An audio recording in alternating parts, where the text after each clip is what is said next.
Hey you, welcome back. Lately, I've been a little bit obsessed with watching videos about Gabbie Hanna's poetry. I'm not subscribed to her and I don't know what her target audience is. The only thing that I know is that she published a poetry book called, what's it called again?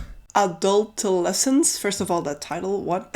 And there's another one coming out, or it is already published, like, I don't know. I am by no means a poet myself, but I do appreciate the art of poetry. I watched Rachel Oates' videos and Alizee's videos. She was talking about how Gabbie Hanna used Bo Burnham as an inspiration for some of her poems, and that piqued my interest because I actually own the Bo Burnham poetry book called Egghead. What I wanted to do was take some of the poems of Gabbie Hanna and try to find the same themes of that poem in the book of Bo Burnham. This video is not meant to roast Gabbie Hanna too much. It's supposed to be like a constructive criticism, taking the inspiration that she claims she used for her poetry. That way we can compare poems that try to talk about the same subjects and not just compare a poem to a random other poem. Without further ado, let's get into this. So the first poem that I'm gonna be talking about is called Best. Everyone tells me I deserve better.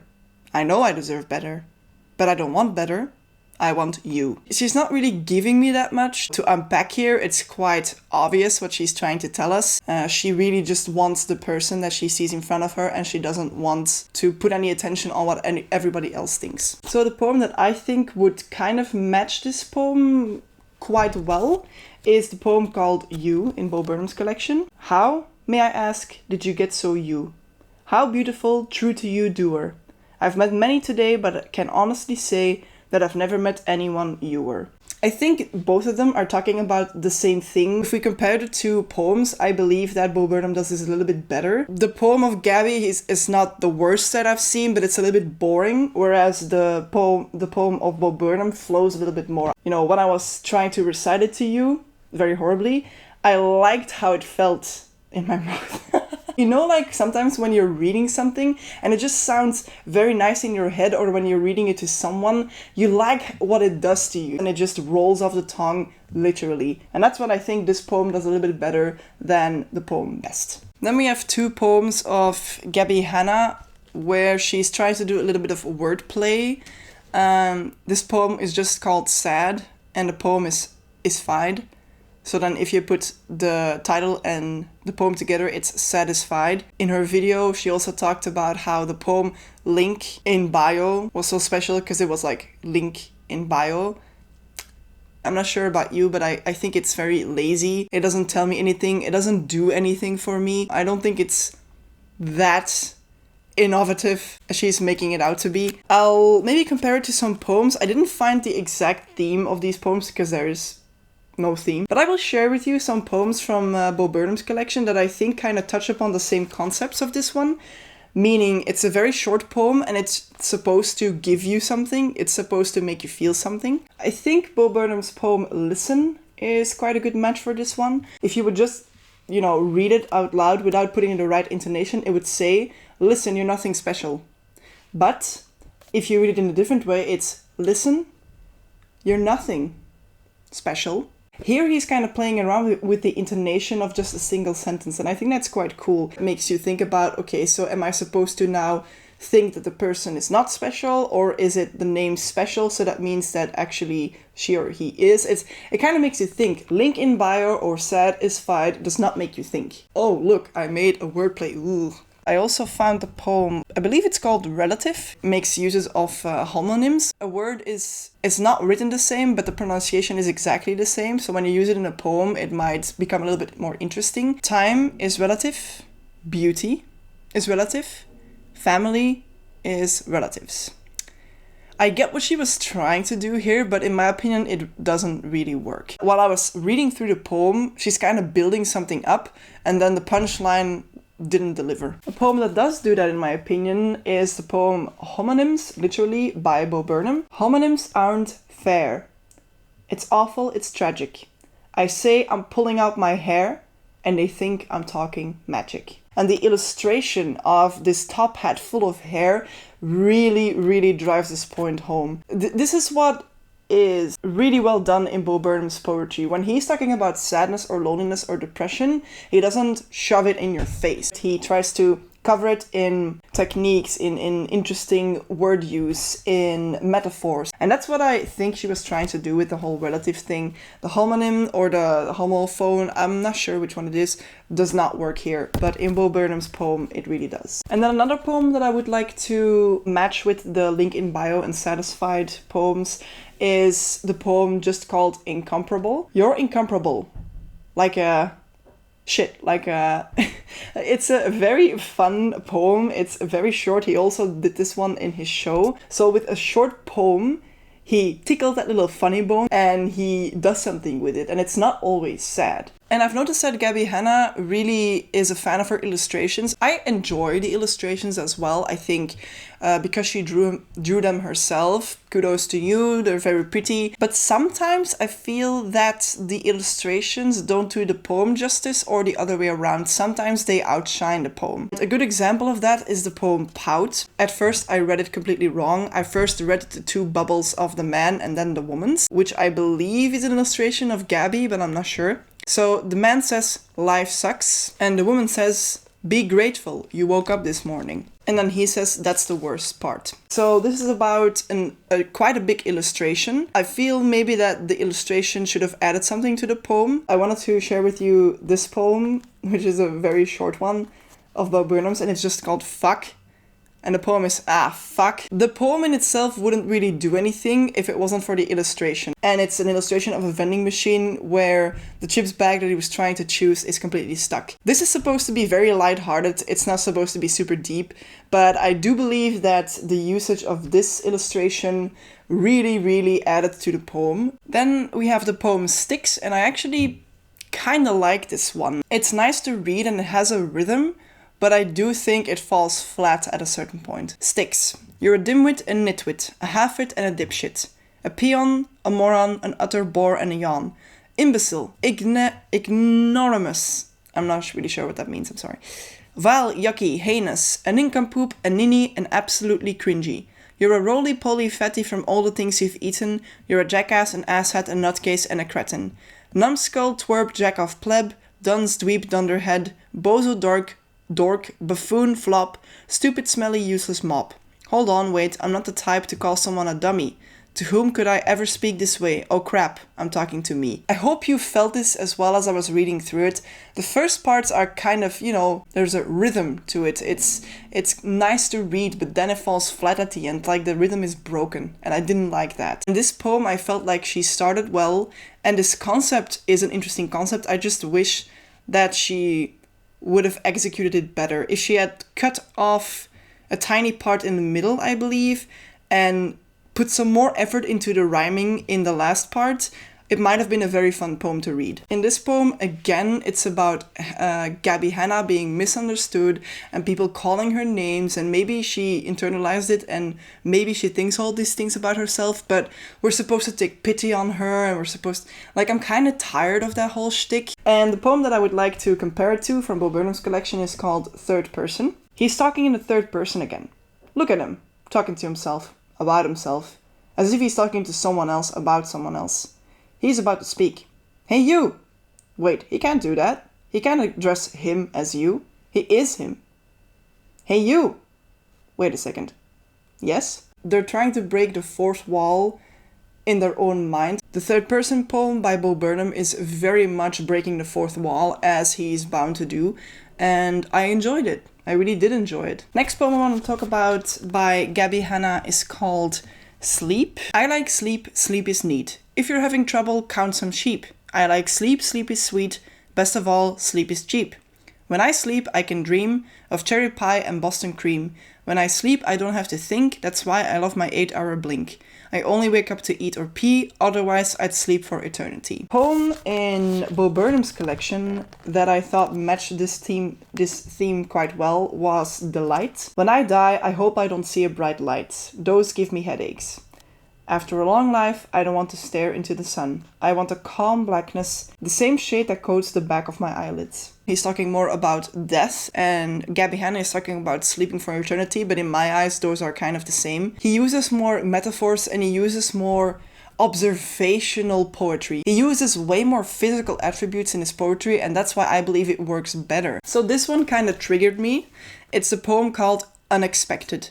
Ladies and gentlemen, come have a look. Here at last, another YouTuber book. Just what we needed, someone to produce the tangible ego of a 20-something douche. She's taking the piss in this poem about like YouTuber stars and celebrities, maybe in general. Like it doesn't really work for me because from what I've seen of Gabbie Hanna, in my eyes, it doesn't seem like she can take criticism very well or constructive criticism.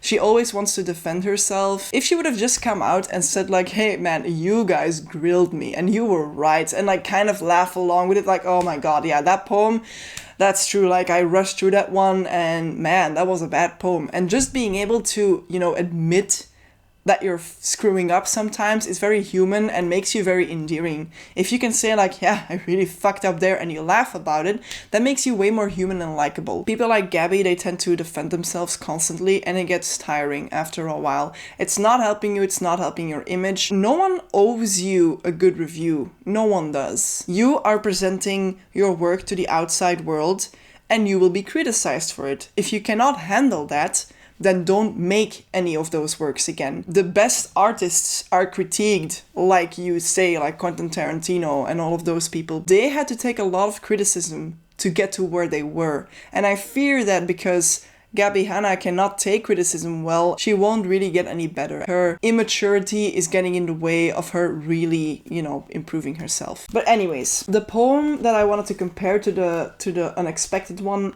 is just called ... I'm a nihilist, a complete and perfect nihilist. Life has no meaning, no point.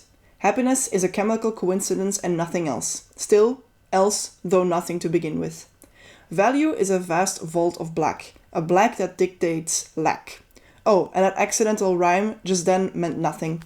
Why are you color-coding things? Why? What's the point, fascist? For more, check out my blog. Okay, I'm kind of triggered because I color-coded his exact poetry book.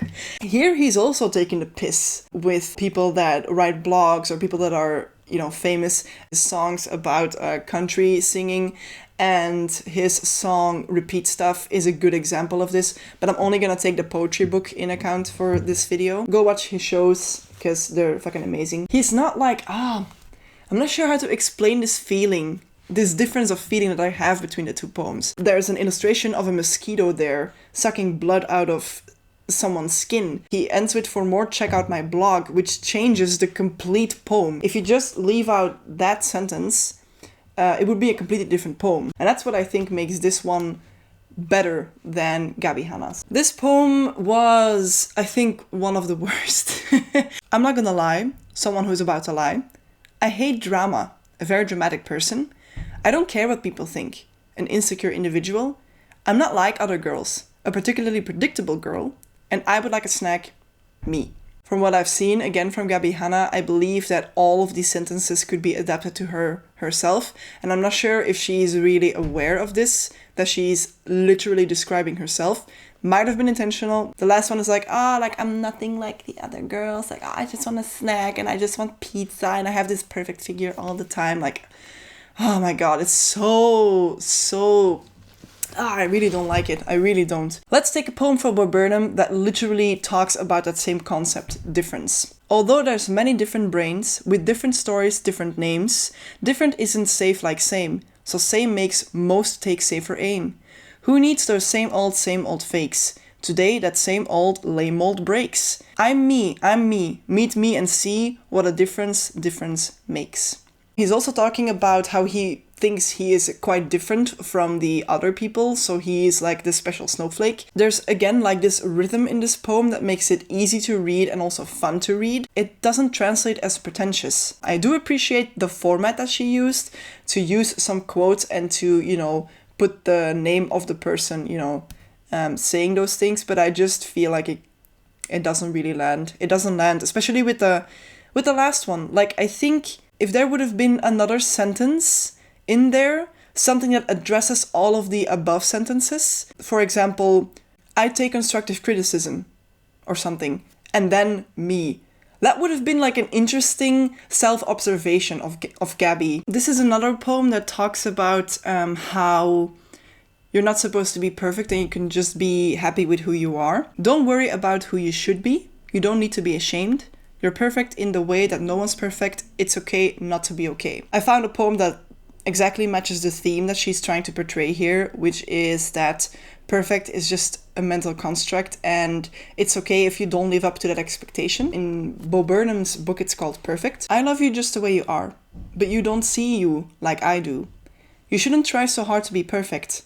Trust me, perfect should try to be you. Yes, I know, It's a different dynamic, but it talks about the same theme, and I just think that the theme of being perfect is a social construct and perfect doesn't really exist, but for me, you are, is executed better in Bo Burnham's poem. The poem Irony, I hate reading this one because it just... 98% of your body is made up of H2O. 98%. Stay hydrated or else you'll die of thirst.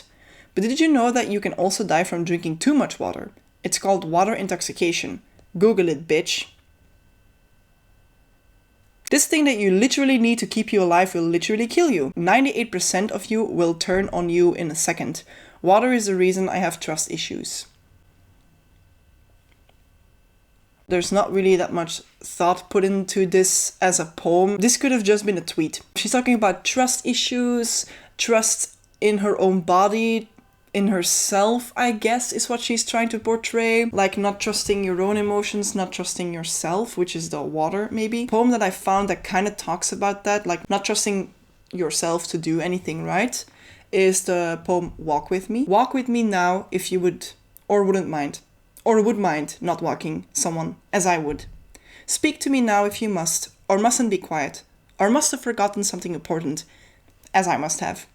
Stay with me now if you can, or can't decide, or can't not stay with someone, anybody, as I can't. It's a person that is always telling you what he really wants and then backing down again and again, you know, taking back the statement a little bit at a time because he just doesn't trust that the other person will want to have those same things. So he's not trusting himself, he's not trusting his desires. That theme of trusting in yourself and your own feelings, which I guess is kind of the metaphor in Irony, works way better in Bo Burnham's poem. Again, because he's playing around with the format, he's playing around with words. It's nice to read, it's interesting to read. I know I'm just saying the same things over and over again. I think it's a good lesson to kind of see the difference in skill.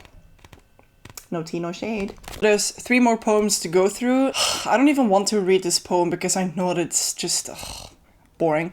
Anyways, as of late, since this book deal, I speak in strictly poetry. My sentences are metered and heroic couplets flow freely. Every minuscule moment is a latent free-form verse, my hyperbole or imagery, I'm not sure which is worse. Every brute or object is a potential metaphor, my art form is heartache peppered with delusions of grandeur. Silly similes slip off my tongue to an insufferable degree. Each turn I take to talk is an ostentatious soliloquy. Oh my god. Dousing my friends in leaden pretension is something I do fear. I wish that I could take a break, but my deadline's growing near. So in this poem, she's complaining again. She is scared that she is pretentious. That's kind of like an excuse that she uses in her video, that some of the poems weren't the best because she had to rush them.